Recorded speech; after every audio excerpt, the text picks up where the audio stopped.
Alright, I thought I'd show my electric fan setup on my 95 Ford F-150 with 302.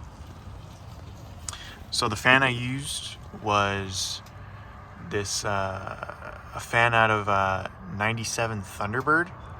I'm not exactly sure what years they came in. I think maybe like 96 to 98, 99 or something.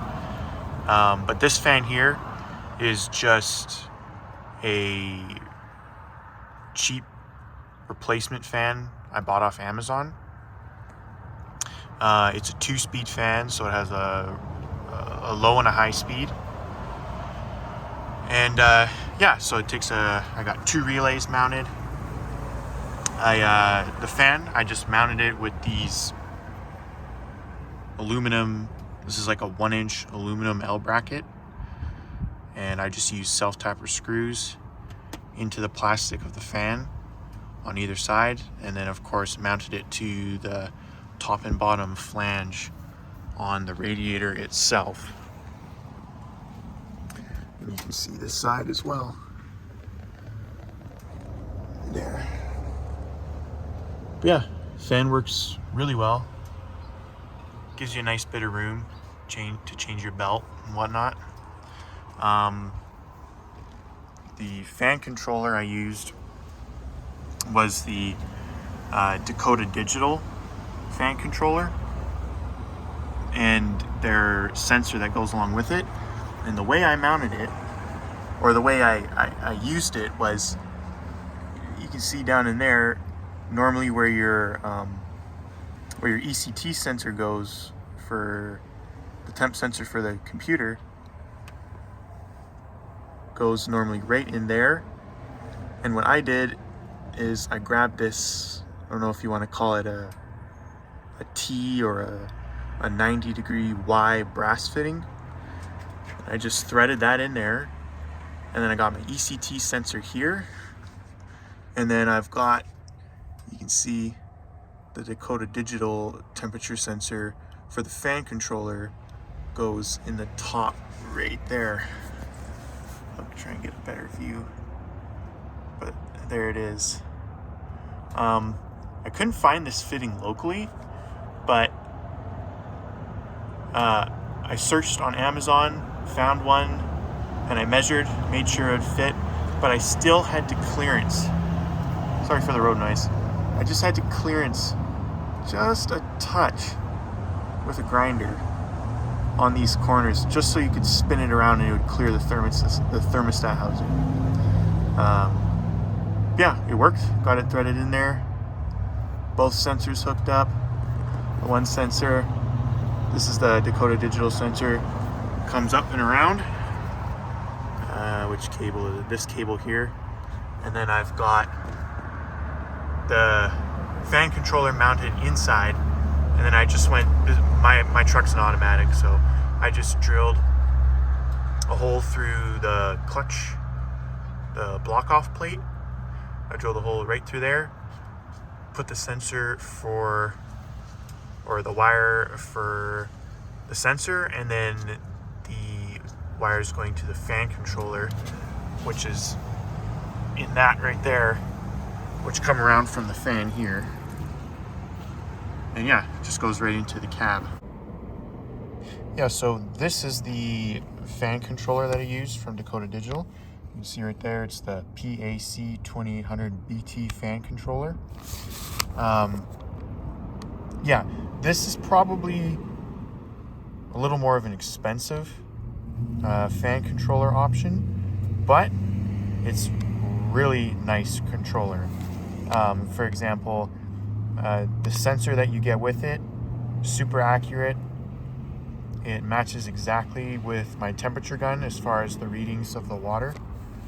And the nice thing about this controller is that it has a Bluetooth option, and you can connect your phone right up to this controller using Bluetooth and the Dakota Digital app.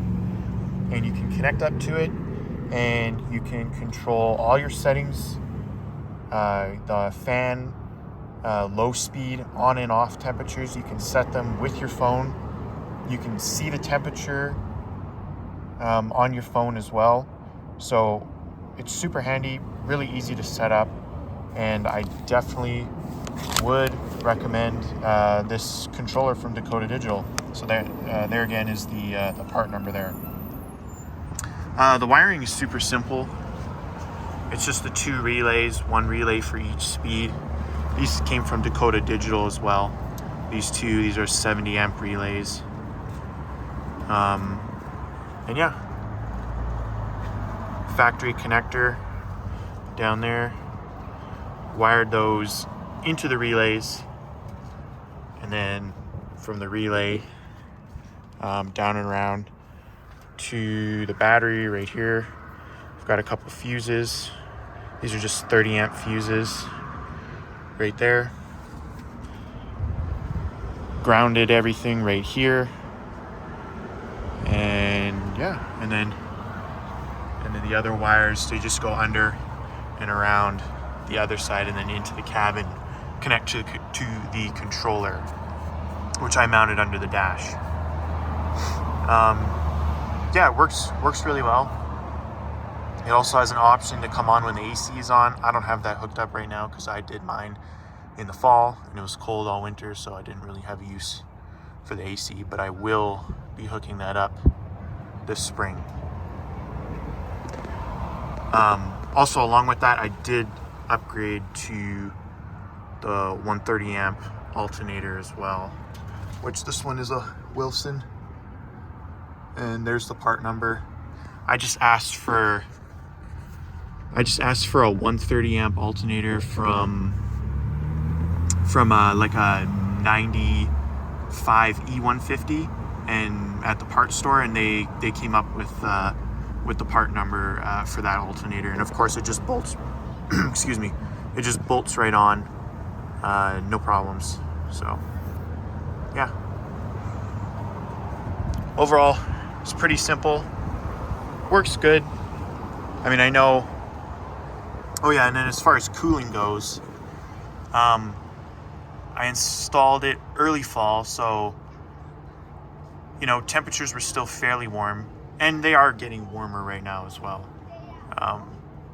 You know, it's usually 10 degrees Celsius right now.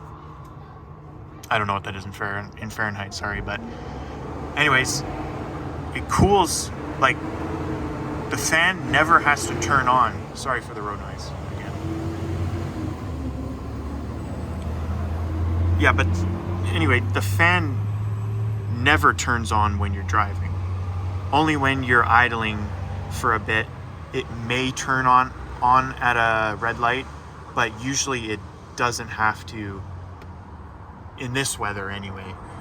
And I know I've driven it when it was like 15 to 20 degrees Celsius out as well, and same thing, like the fan does not have to turn on at all when you're driving. Just when you're idling at a stop, you know, maybe a red light, or if you're in a parking lot going slow, or drive through, or things like that, right? So yeah, works really great.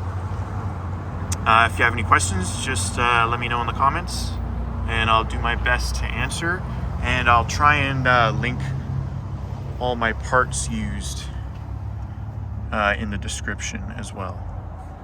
Yeah, thanks.